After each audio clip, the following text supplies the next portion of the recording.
Et salut internaute, ça me fait super plaisir d'être là avec toi aujourd'hui. Et le sujet, c'est ça. Alors aujourd'hui, une vidéo sur la citoyenneté, comment obtenir la citoyenneté canadienne. Alors j'avais déjà fait une vidéo sur le sujet, mais c'est clairement une vieille vidéo et beaucoup de choses ont évolué depuis. Je parle au niveau des procédures pour obtenir la citoyenneté au Canada, bien que ça reste sensiblement la même chose, mais il y a quand même des détails qui sont d'une assez grande importance.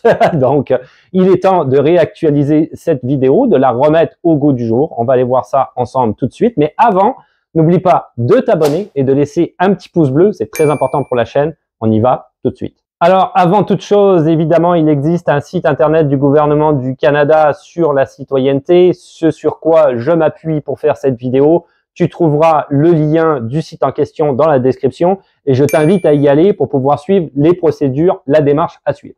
Alors, pour être citoyen, qu'est-ce qui est indiqué sur le site du gouvernement du Canada? Pour être citoyen canadien, c'est quoi les conditions à respecter? Il faut être résident permanent, ça c'est clair et net. Il faut que tu aies habité au Canada pendant au moins 3 des 5 dernières années. Il parle de 1095 jours en fait. Alors, ce qui peut se passer à ce niveau-là, c'est que si jamais tu as voyagé à l'extérieur du Canada, d'accord, pendant ces trois années en question là qui disent qu'il faut absolument que tu aies réuni aux 1095 jours, ça va être déduit naturellement. Donc, si tu t'en vas en vacances pendant 2 semaines, 3 semaines, 1 mois, eh ben, il faut que tu calcules que ça, c'est pas du temps de résidence au Canada. C'est ça qu'ils veulent dire pour au moins 3 des 5 dernières années, d'accord? Donc, ce que tu dois retenir, c'est 1095 jours. Est-ce que ça fait 1095 jours que tu es résident permanent? Alors, oui. Sur le site Internet, souvent, ils conseillent d'attendre 1096, juste pour être sûr, ou peut-être même un petit peu plus. Je pense qu'ils parlaient...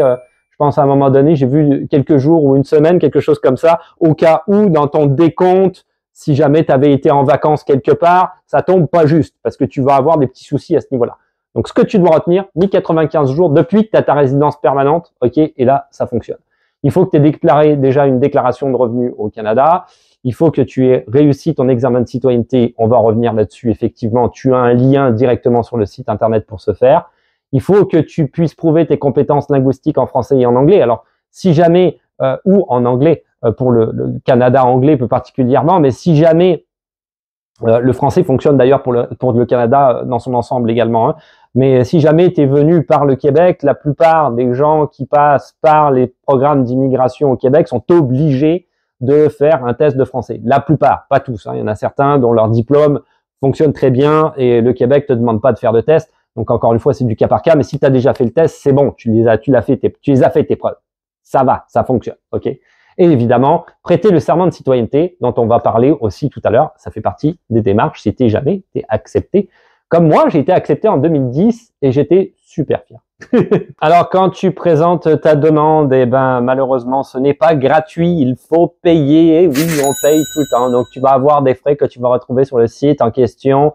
Alors, c'est 630 $ pour un adulte de 18 ans ou plus et 100 $ pour les mineurs, 18 ans et moins, naturellement, si tu as des membres de ta famille avec toi. Donc, il va falloir débourser un peu d'argent.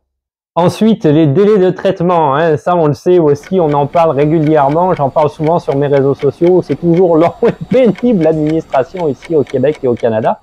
Donc là, ben, le traitement complet, c'est 7 mois, donc c'est quand même pas mal, c'est pas si long que ça. Moi, c'était un petit peu plus long, me semble-t-il. Alors, ils disent hein, sur le site, cela comprend le traitement complet de la demande, l'examen de citoyenneté et l'entrevue et la cérémonie. Donc, tout est compris dans le package deal, ok, du 7 mois. Donc, quand tu vois tout ça, c'est quand même assez rapide, plus rapide effectivement que moi à l'époque. On va parler de tous ces points-là, notamment examen de citoyenneté, entrevue et cérémonie. Alors, chose que tu dois faire, évidemment, moi je conseille vraiment de faire les démarches en ligne. Tu peux les faire sur papier, mais ça va être vraiment plus rapide en ligne. Donc, tu as toutes des démarches à suivre, des formulaires à remplir, des pièces justificatives à pouvoir donner si tu veux. C'est important de faire tout ça. Donc, tu vas envoyer tout ça, d'accord? Je te laisse aller sur le site Internet, faire toutes des démarches. Une fois que tu as envoyé tout ça, ils disent sur le site Internet, pour l'examen de citoyenneté qui est très important et il est quasiment obligatoire pour tout le monde, nous envoyons habituellement l'invitation dans une délai d'1 semaine suivant la lettre ou le courriel d'accusé de réception. Donc, tu attends d'avoir une lettre d'invitation pour pouvoir passer l'examen de citoyenneté. Nous enverrons l'accusé de réception après que nous aurons vérifié que la demande soumise est complète. Si vous n'avez pas reçu, derrière, vérifiez si vous le recevrez bientôt. Le temps d'attente afin de recevoir l'invitation dépend également de votre situation et des délais de traitement actuels. Donc, ils disent que ta situation, si elle est complexe, effectivement, ça peut être un petit peu plus long. Donc, l'invitation à l'examen, tu vas le recevoir, c'est eux qui vont te la transmettre. Pas de souci avec ça, à partir du moment où, en fait, ils regardent et ils comprennent que ton dossier est complet et que tout fonctionne bien, on va pouvoir traiter ta demande. C'est bon, tu peux passer l'examen. Mais avant de passer l'examen, moi, je t'invite, et comme la plupart des gens d'ailleurs qui sont passés par la citoyenneté et même le site internet du gouvernement du Canada, à déjà étudier. Hein, comme ça, quand on t'invite à passer l'examen, tu es prêt. Alors, contrairement à mon époque, pour passer l'examen de citoyenneté, c'est vraiment facile parce que tu peux aller directement sur le site internet en question. Tu vas avoir un lien PDF qui te donne le guide, littéralement le bouquin que tu dois compulser, que tu dois apprendre pour passer ton examen. Il n'y a pas plus, pas moins. C'est ce qu'il y a dans le bouquin en question et il est disponible gratuitement en format PDF sur le site internet. Tu peux déjà commencer à le regarder avant même d'avoir rempli tes papiers si tu veux pour faire ta demande. Donc, vraiment, c'est ce bouquin-là que tu dois réviser. Il correspond à peu près au même que moi j'avais eu, mais moi, la grosse différence, c'est ça, il fallait que j'attende qu'il me l'envoie par la poste. C'était un peu plus long, les démarches étaient plus compliquées parce que c'était un peu plus stressant. Tu disais quand est-ce que je vais recevoir le bouquin et tout ça pour étudier. Toi, maintenant, tu y as accès quand tu veux. Donc vraiment, je t'invite à y aller. Examen et notes de passage. L'examen comporte des questions sur les droits et responsabilités des citoyens canadiens, l'histoire, la géographie, l'économie, le gouvernement, les lois et les symboles du Canada. À savoir que l'histoire, j'ai regardé, c'est à peu près au niveau, je te dirais, de 5e année, 6e année de l'école primaire, parce que c'est ce que j'ai vu avec mon fils l'année dernière dans son livre d'histoire. Donc c'est ça, mais c'est l'histoire, c'est la base du Canada et c'est important que tu la saches. Ça comprend 20 questions de type suivant, choix multiples ou vrai ou faux. Ça se fait très bien quand tu as bien lu, que tu connais bien ta matière. Honnêtement, ça se fait très bien. C'est en français ou en anglais, tu choisis la langue et ça dure 45 minutes. Il faut absolument que tu obtiennes la note de 15 sur 20 pour passer. Mais honnêtement, si tu apprends bien ton bouquin, tu le lis plusieurs fois, ça rentre bien dans la tête, ça va super bien aller, c'est sûr. Alors, encore une fois, contrairement à mon époque, c'est quand même beaucoup plus pratique. C'est-à-dire qu'à l'heure actuelle, l'examen, tu le passes en ligne, c'est indiqué. Donc, nous vous inviterons la plupart des demandeurs et demandeuses à passer l'examen pour la citoyenneté en ligne. Alors, tu peux te demander à le faire en personne, éventuellement, s'il y a des possibilités, s'il y a des contraintes pour toi, par exemple, tu peux pas, t'as pas accès à un ordinateur, il y a plein de possibilités comme ça qui font en sorte que tu pourrais pas. Donc, bon, oui, effectivement, ils vont quand même pouvoir s'arranger. Mais globalement, ils le font passer en ligne. Donc, essaye de faire en sorte. Donc, tu vois, ça se passe sur Microsoft Teams pour le passage de l'examen en ligne, ce qui est très bien. Moi, il fallait que je me déplace, c'était obligatoire à mon époque. Ça ne l'est plus maintenant. Depuis la Covid, beaucoup de choses ont changé.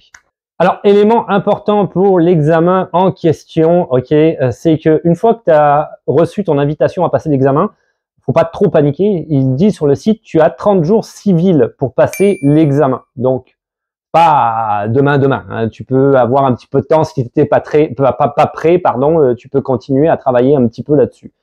Et ça aussi, c'est très important à savoir, tu as un nombre maximum de 3 chances pour réussir l'examen en ligne si jamais tu échoues, ok?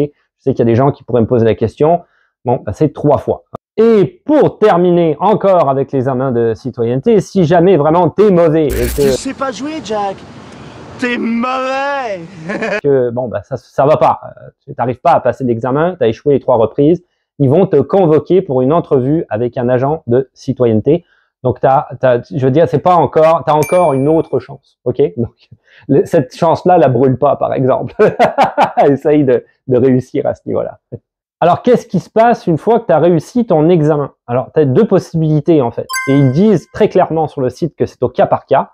Ils peuvent t'inviter à passer une entrevue avec un agent de citoyenneté ou t'inviter directement à passer la cérémonie de citoyenneté. D'accord? C'est l'un ou l'autre. Ça dépend réellement de ton cas. Moi, à l'époque, c'était obligatoire. On était obligé de passer une entrevue avec un agent de citoyenneté. En fait, ce qui se passait, c'est qu'il y avait une salle où on faisait l'examen, puisque nous, c'était en personne obligatoirement. Il y avait une porte. Tous ceux qui avaient réussi, hop, les gars, ils voyaient tout de suite, ok, c'est bon, parce que tu sais, ils mettent une fiche correction en dessous. Hein, c'est des questions à choix multiples ou vrai ou faux. tu ouvres la porte, tu passes en arrière, et là, t'attends, et il fallait que tu aies ton passeport, etc. Et tu avais un agent de citoyenneté. Les seules questions qu'il m'a posées, c'était par rapport à mes voyages en dehors du Canada, pourquoi j'avais voyagé, pour quelles raisons, ce genre de choses-là. C'est des seules questions qu'il m'a posées. Le reste, il s'en foutait. Après, je sais pas, c'est du cas par cas, donc il va peut-être te poser d'autres questions. J'en ai aucune idée. Alors, pour ta cérémonie de citoyenneté, ben, c'est moins bien que ce que c'était à mon époque, parce que moi, c'était obligatoirement en personne, et ça a été un moment qui restera tout le temps gravé dans ma mémoire, je te dirais. Ma conjointe m'a accompagné. Il y avait du monde de tellement de pays différents. Les gens étaient venus avec leurs costumes traditionnels. Tout le monde était heureux. Il y avait une belle vibe. C'était super enrichissant. C'était vraiment un beau moment. Là, j'ai vraiment, voilà. Pour moi, la citoyenneté était vraiment un moment important. C'est fini un peu ça maintenant. Pour être en fait en personne, faut être chanceux quoi pour avoir une cérémonie en personne, je te dirais. La plupart des cérémonies maintenant se passent directement en ligne. Ils utilisent un lien Zoom pour ce faire. Ils t'inviteront à la cérémonie de citoyenneté par courriel ou par courrier 1 ou 2 semaines à l'avance par rapport à cette cérémonie-là. Donc, tu vas être prévenu 1 ou 2 semaines avant ta fameuse cérémonie de citoyenneté. Alors, les éléments que tu dois absolument amener à tes cérémonies de citoyenneté, ton avis de convocation, ça va de soi. Donc, une copie signée de ton formulaire d'autorisation consentement, inclus dans l'avis, ta carte de résident permanent, si tu en as une, même si elle est expirée, ou ta confirmation de résidence permanente, le fameux IMM, pour ceux qui connaissent, la fameuse fiche administrative, ta fiche relative aux droits d'établissement, encore un autre IMM, si tu es devenu résident avant le 28 juin 2002. Ok, ça c'est spécifique. 2 pièces d'identité personnelle, avec photo, signature, etc. Passeport et documents de voyage actuels et expirés. Et facultatif, ça c'est vraiment bien, un livre saint de votre choix si vous souhaitez l'avoir pour prononcer le serment de citoyenneté. Je sais qu'il y en a certains à qui ça a une très grande valeur, donc tu peux l'amener, c'est autorisé. C'est un pays multiculturel. Hein. Alors, qu'est-ce qui se passe pendant la cérémonie? Alors, pendant la cérémonie, tu vas prononcer un serment de citoyenneté. Alors, tu vas retrouver le serment disponible sur le site internet du gouvernement du Canada, mais ne t'inquiète pas, tu n'as pas à l'apprendre par cœur. En fait, il va y avoir un juge en face de toi qui va le prononcer, ce serment-là, et tu vas répéter phrase après phrase qu'elle dit. Tu peux quand même le lire déjà, en prendre connaissance, parce que si jamais tu entends mal, tu vas à peu près savoir où est-ce que tu en es, parce que tu vas le connaître d'avance, d'accord? Tu vas recevoir ton certificat de citoyenneté, moi je l'ai, j'en suis très fier. Tu vas signer le formulaire serment ou affirmation solennelle de citoyenneté, et surtout, tu vas chanter l'hymne national, c'est-à-dire au Canada, que tu dois connaître par cœur, puisqu'il faut que tu le chantes. Les gens vont le chanter en français et ensuite en anglais. Tu choisis la langue, mais il faut que tu le chantes. T'as pas le choix. Alors, je terminerai avec le fameux serment de citoyenneté. C'est peut-être un petit peu anecdotique, mais quand même, c'est important. C'est quand même un serment, tu vas le voir, hein, il est là sur Internet, il est sur le site du gouvernement.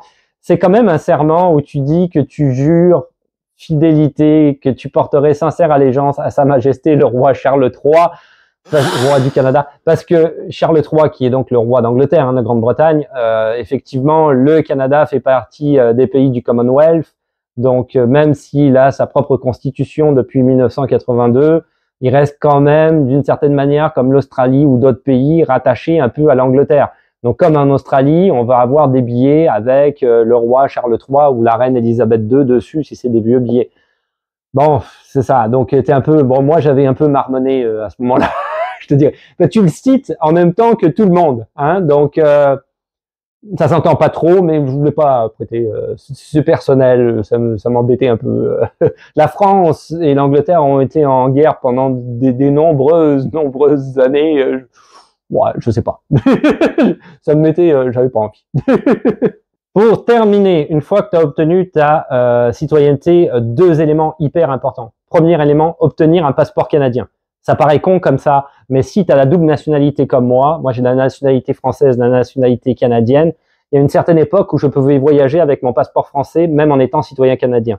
Mais ça a été réformé depuis de nombreuses années maintenant. Je suis obligé, si je change de pays, d'avoir un passeport canadien, d'accord? Obligatoire, même si j'ai la nationalité française. Et ça vaut pour toutes les autres nationalités. Il faut que tu aies un passeport canadien à partir du moment où tu as la citoyenneté canadienne, même si tu en as double nationalité. Donc, peut-être important de faire les démarches. Moi, je n'ai pas encore mon passeport canadien, j'ai pas encore eu le temps d'aller le chercher, je te dirais. Mais il faut que tu fasses les démarches pour obtenir un passeport canadien le plus rapidement possible, surtout si tu veux voyager. C'est quand même assez long. Sur le site internet du gouvernement du Canada, tu vas avoir tout de suite un petit lien. Tu peux cliquer dessus et également tout de suite aller faire les démarches pour obtenir un passeport canadien. Ensuite, t'inscrire pour voter, c'est con, mais c'est important. Donc directement, encore une fois, tu vas avoir un bouton, il n'y a pas de problème, tu vas pouvoir aller voter, pouvoir t'inscrire directement pour le fédéral. Il faudra que tu fasses la même chose pour le provincial. Donc tout dépendant de la province dans laquelle tu vis, il faut que tu ailles faire des démarches également. Tu écris voter Québec, tu écris voter Ontario, tu vas arriver directement sur le site gouvernemental en question et tu fais les démarches. C'est des petites démarches vraiment pas compliquées, notamment preuve de domicile, etc., pour pouvoir t'inscrire sur les listes électorales de où est-ce que tu résides. Ok, donc c'est important, passeport canadien et t'inscrire pour pouvoir voter. C'est important de voter quand même, il faut le faire, il faut le faire. Et voilà, c'est tout pour aujourd'hui. Donc c'était cette vidéo sur la citoyenneté, comment obtenir la citoyenneté au Canada. Évidemment, tu l'auras compris, il faut que tu ailles sur le fameux site internet dont tu trouveras le lien dans la description afin de faire toi-même les démarches. Personne ne peut les faire à ta place. Mais ça résume un peu la procédure si jamais tu n'étais pas au courant. Pour le reste, tu peux me retrouver sur les réseaux sociaux. Donc, ça comprend Instagram, TikTok, Twitch, peut-être un jour, Facebook. Tu peux me retrouver aussi sur les vendredis live qui sont disponibles sur ma chaîne YouTube sous forme de rediffusion, hein, si ça t'intéresse. Il y a quand même beaucoup de sujets qui ont été traités. Donc, tu peux le faire tourner comme ça en arrière pendant que tu fais la cuisine, par exemple, et écouter peut-être des informations qui pourraient être intéressantes pour toi. Les shorts sur YouTube, alors c'est quotidien, les shorts, donc c'est quand même régulièrement, encore une fois, je parle de plein de choses, du Canada, de mes opinions sur plein d'éléments aussi, mais d'immigration, il y a beaucoup de choses sur les shorts, donc n'hésite pas à y aller. N'oublie pas de mettre un petit pouce bleu et surtout de t'abonner à la chaîne. J'ai fait l'inverse, d'habitude je dis abonner puis pouce bleu, mais là j'ai fait l'inverse. C'est important pour la chaîne pour qu'elle puisse monter dans l'algorithme. Et on se dit à la revoyure. Ciao, bye.